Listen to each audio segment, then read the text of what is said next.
Assalamualaikum warahmatullahi wabarakatuh. Perkenalkan, nama saya Yuda Prawira Utama dengan NIM 11980300282 akan menjawab soal UTS dari Sosiologi Industri. Baik, nomor 1 yaitu ada jelaskan sosiologi industri dan sosiologi industri. Yang pertama ada sosiologi. Sosiologi itu secara etimologi berasal dari dua kata, socios dan logos. Socios itu artinya kawan dan teman. Logos artinya ilmu pengetahuan atau ilmu. Secara terminologi dapat diartikan bahwa sosiologi adalah ilmu yang mencakup mengenai kawan atau diadopsi sekarang menjadi ilmu yang mempelajari tentang masyarakat, baik itu perubahan sosial, fenomena sosial, dan konflik sosial di dalamnya. Yang kedua ada industri. Industri adalah sebuah rancangan bagaimana suatu barang dan jasa itu tercipta secara massal dan banyak serta menggunakan sistem mesin. Yang selanjutnya sosiologi industri adalah suatu ilmu bagian dari ilmu sosiologi yang mengkaji masyarakat industri dan suatu pemahaman antara masyarakat dan industrialisasi, seperti itu. Yang nomor 2 ada objek dan ruang lingkup sosiologi industri diklasifikasikan menjadi dua, yaitu secara internal dan eksternal. Uraikan secara jelas masing-masing. Baik, yang pertama ada internal. Internal itu sendiri mencakup hubungan antara pekerja dan pemilik modal, atau kita sebut sebagai working class antara kaum borjuis dan kaum proletar, atau juga bisa sebagai mekanisme cara kerja antara masyarakat dan industrialisasi itu sendiri. Yang selanjutnya ada eksternal. Eksternal ini lebih di luar daripada internal itu sendiri. Salah satunya adalah perkembangan industri di dalam masyarakat atau perkembangan masyarakat terhadap industrialisasi saat ini ya. Yang selanjutnya nomor 3 ada 6 ciri dari masyarakat pra-industri. Sebutkan 5 saja yang Anda ketahui. Yang pertama ada produksi yang sangat terbuka. Ini sudah jelas bahwa produksi ini dikembangkan secara massal dan masif tentunya. Yang kedua ada ekonomi sangat bertumpu pada pertanian. Ini adanya perpindahan dari agraris ke industrialisasi. Yang ketiga ada pembagian kerja semakin tidak yang terbatas. Artinya dalam sistem industri ini tentu menyita waktu yang sangat banyak dari mulai pagi sampai sore ini. Yang selanjutnya ada variasi kelas sosial yang terbatas. Tentu ini adanya spesialisasi dan tugas khusus yang dibagi-bagi dalam sistem industri ini. Yang selanjutnya ada komunikasi antara komunitas semakin terbatas. Tentu ini tidak bisa berluasannya antara satu komunitas dengan komunitas lain karena terkekang oleh adanya sistem industri tadi. Yang terakhir ada masyarakat banyak berkembang di daerah pedesaan. Tentu ini menjadi maraknya arus urbanisasi yang dilalui. Yang selanjutnya nomor 4 ada 4 macam dampak dari industri, yaitu urbanisasi, eksploitasi tenaga kerja, dan perubahan pada struktur keluarga, dan terakhir lingkungan hidup. Jelaskan dan berikan contohnya. Baik, yang pertama itu ada urbanisasi. Urbanisasi yaitu perpindahan penduduk dari desa ke kota, dari desa ke pusat pemerintahan. Itu contohnya dapat kita pahami bahwa seseorang pindah dari desa ke kota itu ada kepentingan lain. Bisa saja itu mencari suatu pekerjaan yang katakanlah adanya di sistem industrialisasi, dan itu kebanyakan terpusat di kota-kota. Yang selanjutnya ada eksploitasi tenaga kerja, yaitu pemanfaatan kepada tenaga kerja atau para pekerja harian atau working class, kaum proletar, yaitu dengan memanfaatkan pekerja menjadi suatu target utama untuk menjalankan suatu industrialisasi itu sendiri. Yang selanjutnya ada perubahan pada struktur keluarga. Nah, ini sangat berdampak pada keluarga itu sendiri dari kaum pekerja yang sangat-sangat menyita waktu, dan waktu dengan keluarganya pun semakin sedikit. Mengingat jam kerja di industrialisasi itu sendiri dari pagi hingga sore, bahkan ada yang lembur sampai malam dan besoknya lagi. Yang selanjutnya ada lingkungan hidup. Nah, tentu dengan adanya industrialisasi itu sendiri, lingkungan hidup semakin tercemar dengan adanya limbah-limbah yang terbuang, apalagi terbuang ke sungai dan tidak bisa diolah secara baik. Tentu ini akan merusak lingkungan alam atau katakanlah biota-biota air, biota-biota laut atau hewan-hewan yang hidup di sekitarnya itu akan tercemari. Seperti itu. Yang selanjutnya nomor 5, menurut Daniel Bell terdapat 5 faktor atau dimensi yang mempengaruhi masyarakat pos industri.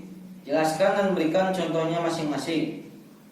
Oke, yang pertama itu dari pendapat Daniel Bell itu sendiri, yaitu ada di dimensi sektor ekonomi.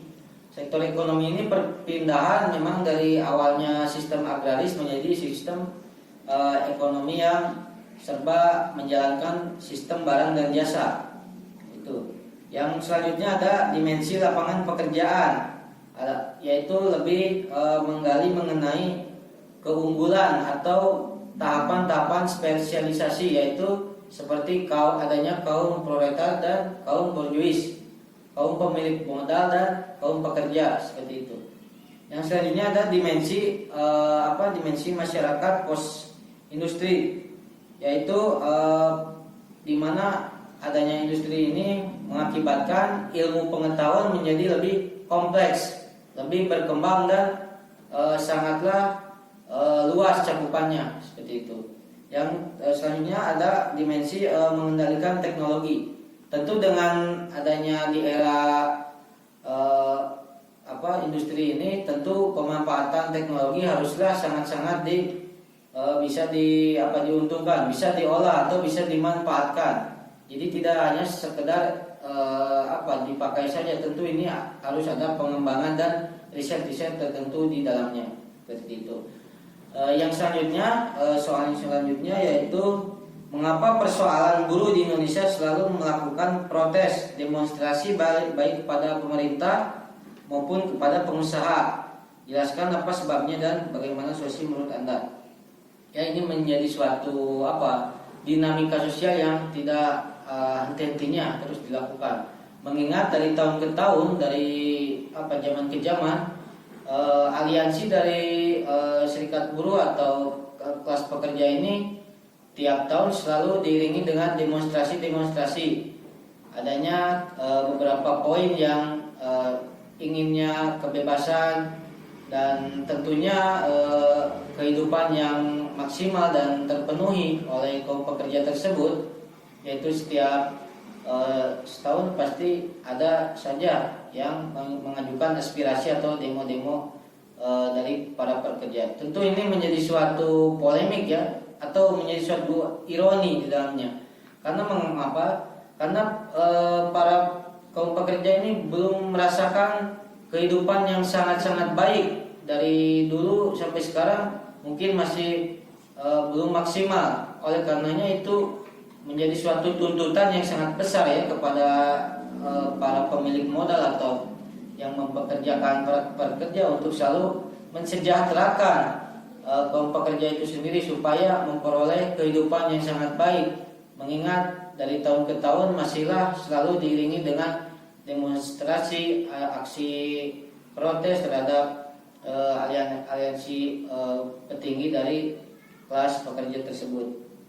Tentu yang saya tawarkan mungkin kedepannya untuk selalu memperhatikan kaum buruh atau kaum pekerja, mengingat waktu dan tenaga ia kerahkan sepanjang hari, sepanjang pagi sampai malam, bahkan sampai lembur, itu harus benar-benar diperhatikan.